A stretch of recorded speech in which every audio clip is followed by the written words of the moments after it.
મતલબ કે ઝેર જેવું છે.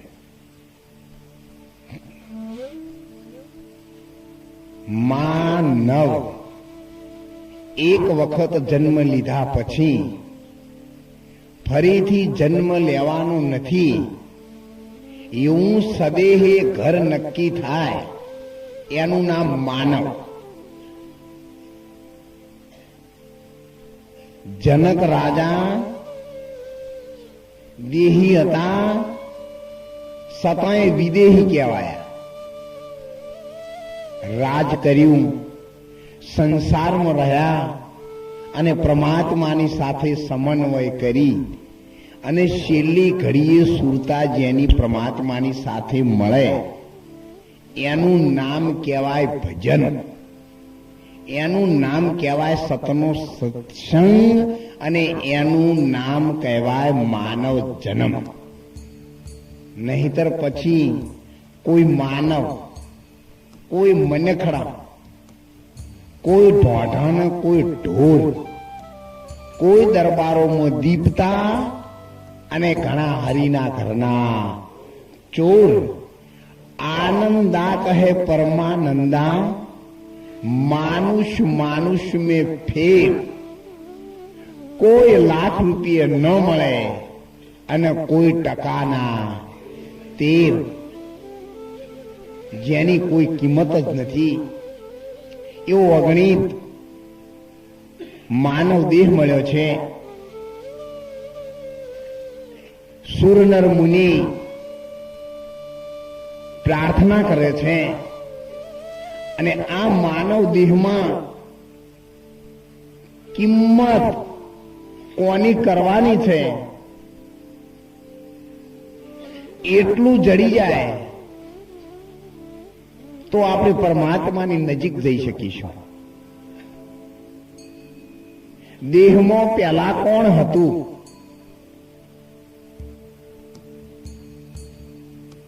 अमर नगर से बूंद खरे तब भगत नाम धरे.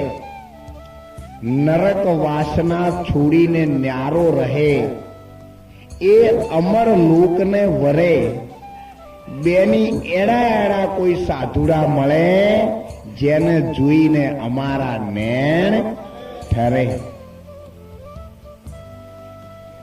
देहમાં પ્રથમ એક બુંદ હતું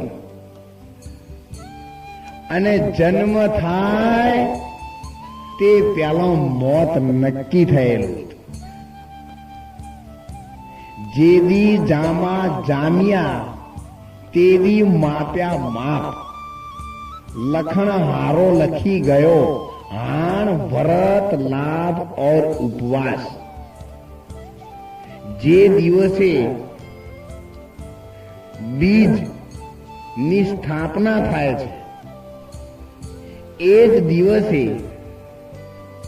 જે ગુણ માતા પિતામાં રમતો હોય છે એ જ ગુણ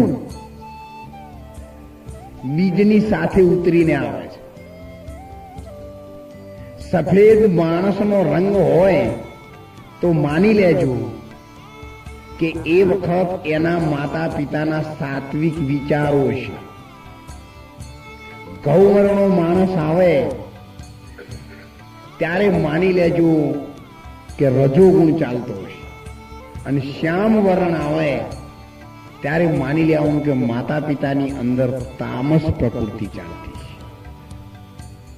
માણસના રંગ ઉપરથી એના બીજની ખબર પડે. ફક્ત દેહ જોઈ લઈએ પણ આપણે કોઈની કિંમત નથી કરતા કારણ કે આપણને ખબર નથી. માણસ જ્યારે બોલે ને એટલે 3 પ્રકારની વાણી બોલે. એક તરત જ બીજાને પ્રિય લાગે એવી બોલે, એનું નામ સાત્વિક વાણી કહેવાય. કોયલના જેવી. એક વાણી પોતાનો અંગત સ્વાર્થ સાધી અને પોતાનું જ ભલું કરવાનું ઈચ્છે. અને એક વાણી બીજાનો નાશ કરવાનું જ ગોઠવે. સત્યનારાયણની કથા કરો, એ પ્રસાદ બહુજન સમુદાયને અપાય. તમારા ઘરમાં કોઈ પ્રસાદની થાળી કરો તો તમારા છોકરાઓ માટે જ લેતો, કે બહાર નહીં વેચવાની.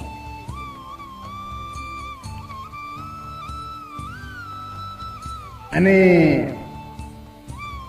જો ભુવા પ્રસાદ કરે ને તો જેટલા વાળવા જાઓ એટલા જ ખાય. એટલે તામસ પ્રકૃતિનો પ્રસાદ બને. એમનો ભાવ એવો છે. પ્રસાદ તો એનો એ જ છે. ગોરસ પીવો કલાલ ઘેર તોય મદિરા કહેવાય છે. દારૂડિયાની દુકાનમાં તમે દહીંનો ગ્લાસ પીવો ને તો એ તમારો તમને દારૂડિયા જ લોકો માને. વેશાના બજારમાંથી સંત કબીર સાહેબ નીકળે ને તો 40% લોકો વ્યામ ધરે. એકવાર એક મહારાષ્ટ્રી હતા, એમના આશ્રમમાં બહુ લોકો આવવા લાગ્યા. ધીરે ધીરે આખું ગામ ભગત થવા લાગ્યું. મહારાષ્ટ્રી વિચારો ગામની અંદર પરિવર્તન આવી ગયું. વાહ ભાઈ, ધન્ય હો. જ્યારે મહારાજને ગાયો ભેંસો બહુ હતી એટલે એમને કહી દીધું, ભાઈ દરરોજ રાત્રે દાળ ભાતના લાડવા ચોખ્ખા ઝીણા બનાવવાના, ભલે લોકો પ્રસાદ લે આખું ગામ, અને દૂધ ભલે પીવે. પછી તો ગામમાં જે ખેતી કરતા હોય ને એ દી આત્મે એટલે પોતાનું હોળ છોડી અને સીધા આશ્રમમાં. અને એમના ઘરવાળા તો ત્યાં હોય જ, એડવાન્સમાં જતા રહેલા હોય. ખાવું પીવું મજા કરવું, મહારાજના આશ્રમમાં રહેવું. હું ગાઉં એટલે લોબા પકડીને હુઈ જાઉં, અમારે ત્યાંથી હોળ જોડીને જતું રહેવું. પછી તો પોતાના ઘેરે કોઈ હોળ ના છોડે, સીધા આશ્રમ આગળ છે. ગાયોને ઘાસ નાખવા લાયેલું હોય તો લઈને સીધા ભજન ન ખાય. આખા ગામને લહેર પડી ગયેલી. મહારાજે વિચાર્યું.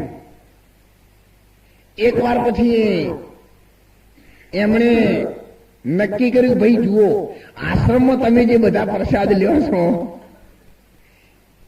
એ માંસ મદિરા ચોરી ઝારી જુગારથી દૂર રહો છો. હા બાપુ, હા, આખું ગામ અત્યારે તો એકી વાકડા છે. ભલે ભલે, બહુ સારું. ભગવાન તમારું ખૂબ સારું કરશે. હા, તમારા બાળકોનું સારું કરશે. 1 મહિનો થયો એટલે બાપુ એક ખાટકીને જઈને કહી આયા રાત્રે, આજે તારે ભરચક સભામાં આવવાનું, અને આવીને તું ઉભો રહેજે અને દૂરથી કહેજે, બાપુ દરરોજ તમારો સત્સંગ પૂરો થાય છે એટલે મારા ત્યાંથી કસાઈના ત્યાંથી જે તમે વસ્તુ મંગાવો છો એ આ 6 મહિનાથી વસ્તુ ટાઈમસર આવે છે, તો તમે એનું બિલ કેમ આપતા નથી?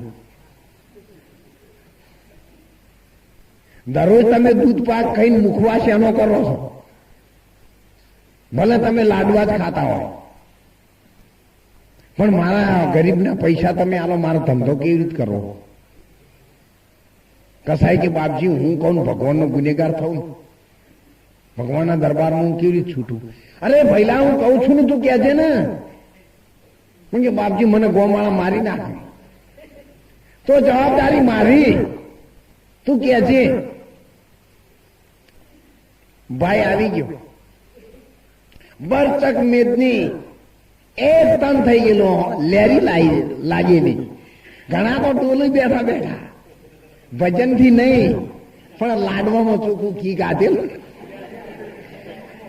એટલે ઘીના જેલમાં ડોલતા હતા તો કોઈ વળી ઊંઘમાં ડોલતા હતા, તો કોઈ જ્ઞાનમાં ડોલતા હતા. ત્યારે ઓલા ભાઈ આવીને કીધું, બાપુ દરરોજ હું કસાય છું, ખાટકી બકરો મારવાનો ધંધો કરું છું, દરરોજ રાત્રે લાવી અને બધી તમે મુખવાસ